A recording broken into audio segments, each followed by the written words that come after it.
Hey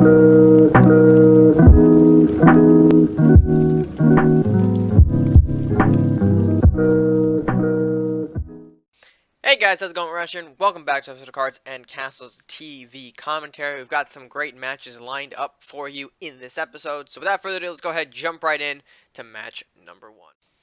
Alright, so starting out with our first matchup here, we've got Raider 616 taking on killerdad, a Ninja Viking taking on a Warlock Viking. So a bit of a Viking contest here. We'll see which one decides to come out on top. But, going to start things off not super strongly, it seems like. I mean, we have the Warrior for turn 2, which I think we're going to see. Yep, killerdad can go into. Raider does not have an opening play, which is fine. Pretty standard stuff. We're going to go into turn 2. We'll see how Raider responds to the Warrior, going over a Masuta. Not bad, of course, throwing it out of that Warrior's way so we can get that awakening buff here. We'll see killerdad pop a Dragon Surge for an Ice Drake. Not the best roll out of it, but, you know, that's fine. Looks like it doesn't go in with the Warrior either, so Flux doesn't come in now. Means Drain Life might get a little bit more value here. We're going to see if Drain Life does get play. It will, so Masuta goes down. Warrior gets that 2-2 buff to become a 4-4. And it becomes difficult for Flux to take down without some kind of maybe freeze or additional buff here. We will see Shadow Drake, though, so it looks like it's going to be a clean trade there between the Warrior and the Shadow Drake, which is fine. We'll see killerdad pop a blue Firebolt onto the Flux as well as the Dragon Surge, so opting to not go into the Primordial Flame just yet, which is very, you know, okay. I mean, she may want to push damage with it, but I guess the Dragon is fine as well. We'll see Raider pop a Dragon Temple, so clear sign that this is going to be a Dragon deck from Raider now, with that Shadow Drake and the Temple being in play now. And we'll see killerdad take the opportunity to rush the Dark Bender and Primordial Flame. Panda going to go ahead and clean that up, though, in a way. Of course, bouncing both cards back to Dad's hand. Very nicely done there. We're going to see Fat Bard come in now. Probably, no, we're going to, okay, yeah, no, Fat Bard will come in. Dark Bender, excuse me, being put up and away from the Ethereal Panda. Sheep to the Slaughter, though, will bring all the units in closer, so Panda can strike the Dark Bender. We'll be able to take it out if he goes for the Icon Heizatsu. I think, yeah, he has to, actually, because Icon prevents castle damage. Following up the Cultist as well, so yeah, looking to really kind of push on killerdad here. Blacksmith, though, coming out from killerdad, plus that Primordial Flame, going to be able to take out the Ethereal Panda without too much trouble, and of course, the Occultist can't really kill it off with where it's at now. So we'll see a Medal of Bravery from Raider going into the Yenaroth, so that will freeze off the Primordial Flame and give Raider some room to kill it. Dad does respond. He's got a couple of options here. I think he's going to go for Lumberjack Ice Drake, though, which is, I think, the better move here, because Ice Drake not only getting the 4-4 from the Dragon Surge, but also the 2 buffs for a total of 6 attack, which is just enough to take out the Yenaroth there. Following up with the Fire Drake, which is a good counter push to the Cultist being frozen up there. I do think Raider probably should have moved that back at some point during that Yenaroth play, but yeah, we're going to see now killerdad take the opportunity to attack it, only throwing the Yarm down here, really not going to risk the Fire Drake creating some kind of explosion lightning effect here, although, I mean, that's still a risk that he could take. We'll see Fear going to the Yarm, so that's going to push that back and away. Fire Drake looks to not have that lightning, though, going to go ahead and move in, kill off the Cultist, setting up for a Mordok, though, which could be a game ender if things aren't played correctly here. We'll see a Salahar Soldier come out, plus Lightning Blade. Okay, Dragon Bolt, I don't know if that's going to be enough. No, okay, yeah, it is. So, Fire Drake does go down, but that does leave Mordok the opportunity to come in face here.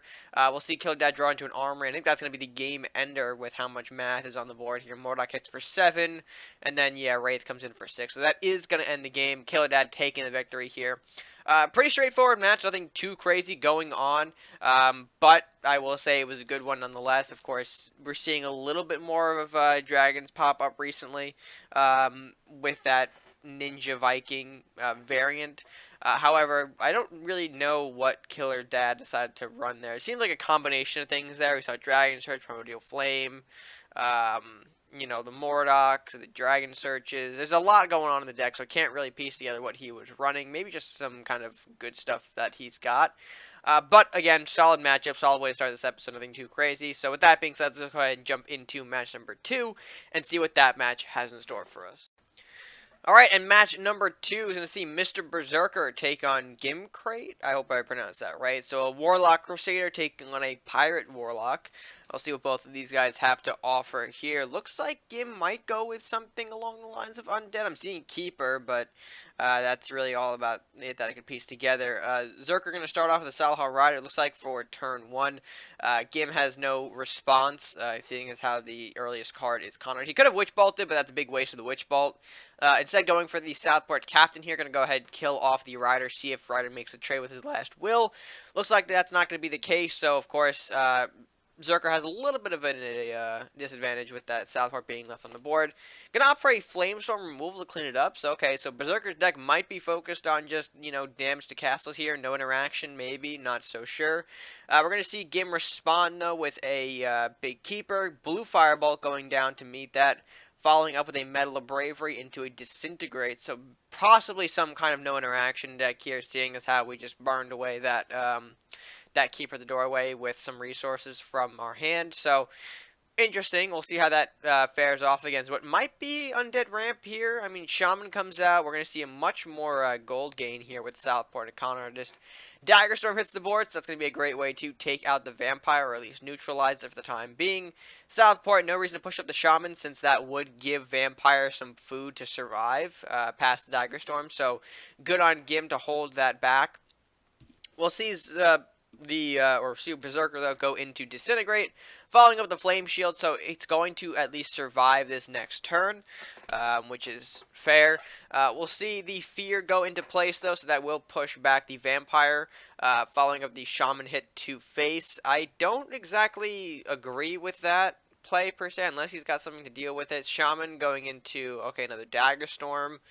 And Con Artist, yeah, I'm not really sure if I agree with. Oh well, I forgot Daggerstorm is in effect too. So yeah, okay, it does make sense why he pushed then. So he knows that if Vampire were to make a connection, even though I mean I still don't necessarily like this, because even if Berserker has like one buff in there, which we know he's got Flame Shield in there, he'll be able to power up the Vampire enough to survive the trade with Shaman, and thereby gain enough health to block himself off from dying to bleed yet again. So I'm curious to see how Berserker takes this next turn, if he's got a buff of some kind for turn 7, as Gim looks to rush a lot of units. Master Thief, Con Artist, another Shaman. We are going to see Dragon Crest Shield, though, which actually is a great way to, like I said, kind of buff up the Vampire, meaning that it will survive this next bleed. Following up the Priest as well. Okay, so further healing that Vampire, making it strong. We do know that Gim has a second Daggerstorm in hand, though, so actually this is going to be enough health on that Vampire to make sure it falls to the double Daggerstorm, because of course bleed kind of cuts through the armor a bit, so armor isn't factored in when you're looking at bleed. But we're going to see Gim go right back on the offensive here, going to take more of his units and more of his cheap units here, another Con Artist, another Master Thief, a Lumberjack. Going to attempt to keep pushing face here, which, I mean, is good on him. I mean, Berserker, we're seeing him run out of resources, so he might not be able to. Ooh, man, I spoke too soon. Dragon's Fire going to be a good cleanup there for half of that board, a little less than half of that board. Going to see Sharpshooter come out now, though. Okay, Sharpshooter's interesting, so maybe not necessarily a undead specific deck, maybe? Who knows? We're going to see more damage, though, taken out of Mr. Berserker's castle there, following up the Craxus. That will do some good work there. Negating the Con Artist attack, thanks to the armor, drawing Berserker 2 more targets. Too bad he can't use them, thanks to the, gold limit, but that's okay. We'll see how Gim is able to respond to this. It looks like he can go for the Daggerstorm, so possibly some removal onto the Craxus here. He's got enough units and damage on board to make that bleed go through. And yeah, we are going to see him make that connection here. We're going to see probably the second Dwarven Sharpshooter come out as well. Yep, there he is. Going to throw him right in front of the castle there. Shaman, of course, taking the extra damage. So slowly chipping away at Mr. Berserker's castle here. Blue Fire Bolt, though, going to take out one of those Dwarven Sharpshooters, following up with the Lore Master Tarius, which we'll probably see a Blue Fire Bolt go on to. Or Blue Fire, whichever bolt he decides to go for here. Looks like he's going to go for Blue Fire, taking down the Tarius and doing more damage with the Sharpshooter and the Shaman. Of course, we are approaching sudden death now. Mr. Berserker does need a heal. Blaze, not going to do it. That's quite an expensive way to get rid of the Shaman there. But following up the Grendel as well. So looking to kind of maybe stop this Sharpshooter. But a great pull from Gim with the Fat Bar going into the Witch Bolt Fat Bard combination, which gives Sharpshooter just enough to kill it. Bard does get a bit stronger. I don't necessarily agree with the positioning, though. I would like to see maybe the sharpshooter fall back a space and Bard go up one to kind of trade places there. See if maybe you can't get the stronger one in.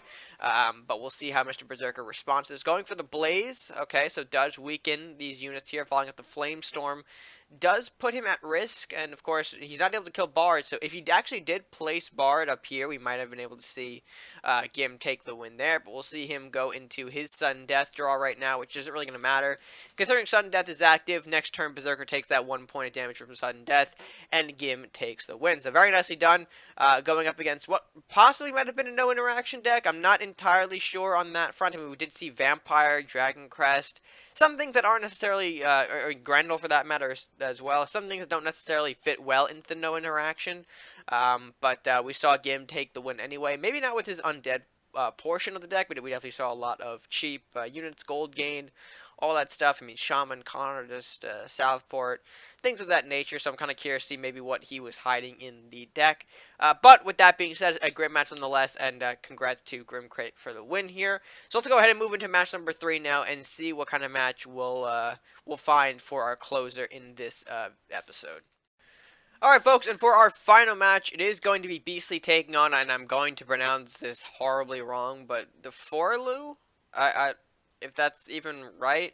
I'm going to call it Lou just because it's easier that way in the commentary. But Lou taking on Beastly here. A Druid match to close out this edition of TV commentary as Druid Ninja looks to take on Druid Crusader.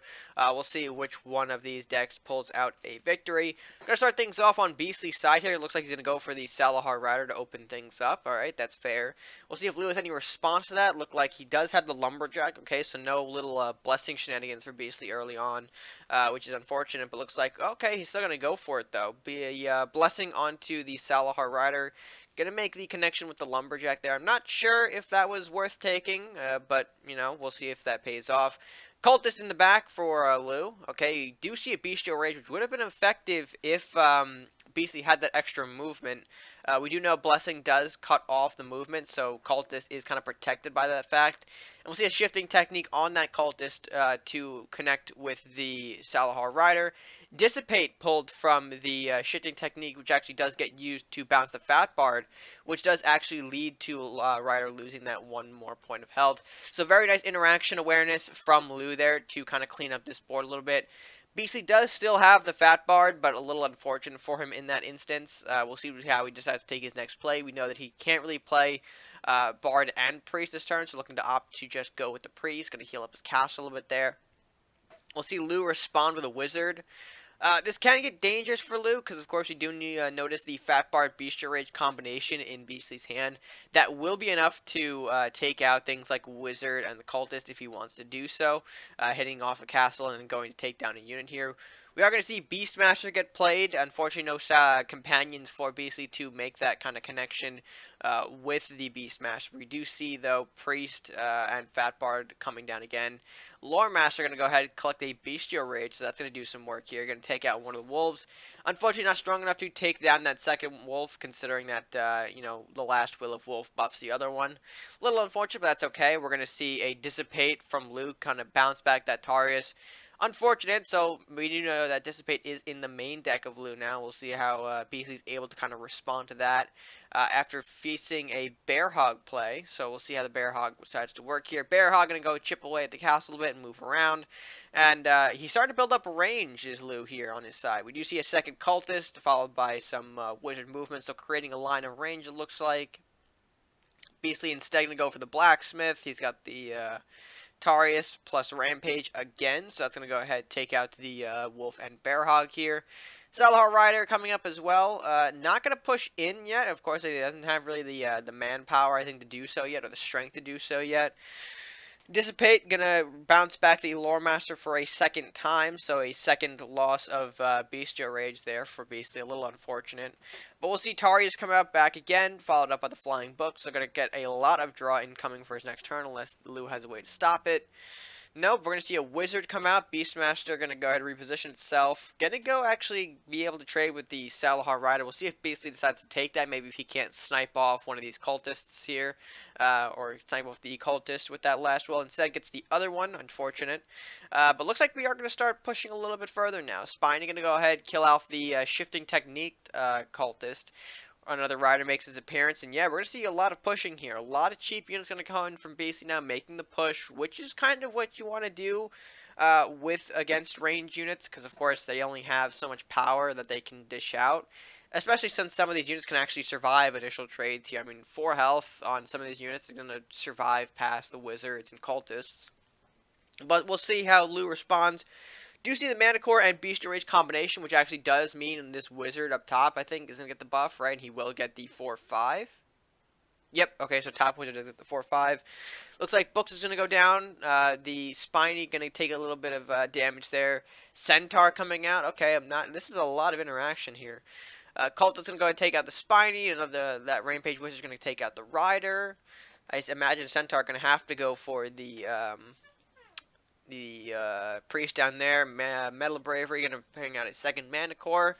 Alright, a lot of resources coming down from Lou here, although we'll see if maybe Beastly can't pull a saving grace here. He does. He does manage to get the Bestial Rage here, and we'll see how he decides to take it right now.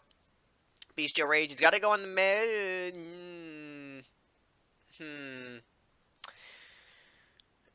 I'm not sure I agree with this play. Particularly, Wizard getting the Bestial Rage isn't really going to do a whole lot. He's going to connect with the Centaur down here, which you'll see, but that's going to go into the Mana Core Spirit Link. And his Wizard can't really move around and take out much else since he already connected with the Centaur. Technically, he's not allowed to attack it again. So, with that being said, I think, well, we're going to see. Let him play the Trent first so I can clear up the board here. So, yeah, he got the Trent down. But what he probably should have done, in my opinion here, is put the Bestial Rage onto something like the Priest or the Trent here. Because that way you would have been able to not only connect the face with the Priest for 5, but also take out this Wizard up top, which is going to be a big problem for you, considering that it has 4/5 and Rampage. And of course, Trent already can down here take out the Cultist, which I imagine he'll do anyway. But I mean, the main point I want to get here is that if you put the Bestial Rage onto the Priest here, you would have been able to make the connection to the castle for 5, as well as take out this Wizard up top, which is that 4/5, which again, you know, is able to be taken out by Priest. But Wizard up here can't make the trade with the Priest, considering it is too low of an attack to do so. So I probably, again, would have liked to see that Rampage just go to take out the big threat on Lou's side of the board, which is this 4/5 Wizard. But we'll see how Beastly decides to play it after losing the Bestial Rage. Looks like he's going to go for the Assyrian Cultist takedown. Yep, 5 on the castle anyway. Alright, so he is going to get a little bit aggressive here, following up the Blessing and the Tarius. So taking a bit more out of the castle there at 6. Going to probably throw out the second Lore Master. Yep. Not where I thought he was going to go for, and again, Wizard not moved either, so it kind of avoided lethal here. You know, if you put the Wizard or a Tarius somewhere up here, you would have been able to threaten for lethal, but again, probably because this Wizard got Rampage, that's why he decided not to do so, which, I mean, again, we could have taken out the Wizard if we played the Bestial Rage onto the Priest. We are going to see Shaman come out and do a little bit of cleanup around the board here. I don't think that's enough, actually, unless, okay, Bearhog comes in. Plus Icon, alright, so that's going to be a big takedown, actually. So we take down the Tarius. We're probably going to take down the Wizard as well. The Centaur going to go a little bit of chip damage onto the Trent, not killing it off completely, but again, looks like he's exhausting his resources here. We'll see what BC is able to draw into here with this Lumberjack after trading with the Bearhog. Centaur, and that's going to close the game. So, okay, he did manage to bring back the win anyway with that Centaur pull. I think the game could have been over a little, fairly more quickly if he made that Wizard connection there with the Priest. Probably the biggest gripe of the game that I have, actually, now that I think about it. Considering that everything else kind of went fine, except for that, Bestial Rage play. But otherwise, a solid win for Beastly here. The Druid Crusader taking the win. And overall, a strong closing to this edition of TV Commentary. So, with that being said, congrats to Beastly for the win again. And let's go ahead and close out this video. Alright folks, with that being said, I hope you did enjoy this edition of TV Commentary. Let me know what you guys thought of the match by leaving your thoughts down in the comment section below. And as always, if you haven't done so already, be sure to like the video if you enjoyed it, share with friends, and of course subscribe if you are new. Or haven't done so, it is the best way that you can show support here on the channel and help us grow. And yeah, with that being said, that's going to do it for me for now. So, until next time guys, stay gaming.